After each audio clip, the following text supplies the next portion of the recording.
എൻ്റെ ഹൃദയത്തെ തൊട്ട ഒരു പരസ്യകഥ പറയട്ടെ. ഇന്ത്യ പാകിസ്ഥാൻ വിഭജന സമയത്ത് ബാൽദേവ് എന്ന പേരുള്ള ബാലന് അവൻ്റെ ഉറ്റ സുഹൃത്തായ യൂസഫിനെ പിരിയേണ്ടി വരുന്നു. വർഷങ്ങൾ പിന്നിടുന്നു, ഇരുവരും ജീവിത സായാഹ്നത്തിലെത്തുന്നു. എങ്കിലും ഇരുവർക്കും പരസ്പരം സ്നേഹവും ഓർമ്മകളും നഷ്ടപ്പെട്ടില്ല. ഒരിക്കലും കാണാനാകില്ലല്ലോ എന്ന വിഷമം അവരെ വേദനിപ്പിച്ചുകൊണ്ടിരുന്നു. ഒരു ദിവസം രാത്രി തൻ്റെ കൊച്ചുമകളോട് പ്രിയ സുഹൃത്തിനെക്കുറിച്ചുള്ള ഓർമ്മകൾ ബാൽദേവ് പങ്കുവയ്ക്കുന്നു. മുത്തച്ഛൻ്റെ ഓർമ്മകളിലെ സൂചനകളിൽ നിന്ന് യൂസഫിൻ്റെ പഴയ സ്വീറ്റ് ഷോപ്പ് കൊച്ചുമകൾ ഗൂഗിൾ സെർച്ചിലൂടെ കണ്ടെത്തുന്നു. പരസ്പരം താമസ സ്ഥലങ്ങൾ തിരിച്ചറിയുന്നു. ഒരു മഴയത്ത് അവർ പരസ്പരം ആലിംഗനം ചെയ്യുമ്പോൾ നമ്മുടെ കണ്ണുകളും അറിയാതെ നിറയും.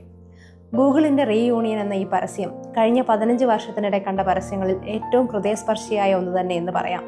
ഒരു ടെക്നോളജിയെ എങ്ങനെ ഹ്യൂമനൈസ് ചെയ്യാം, വൈകാരികമായ ഒരു സ്റ്റോറിയുമായി എങ്ങനെ ബന്ധപ്പെടുത്താമെന്ന് ഈ പരസ്യത്തിലൂടെ ഗൂഗിൾ മാതൃക നൽകുന്നു. സാമൂഹികമായും സാംസ്കാരികമായും ഏറെ പ്രാധാന്യമുള്ള സ്നേഹത്തിൻ്റെയും സൗഹൃദത്തിൻ്റെയും ഈ പരസ്യ ഭാഷയുടെ സൗന്ദര്യം വിവരണാതീതമാണ്.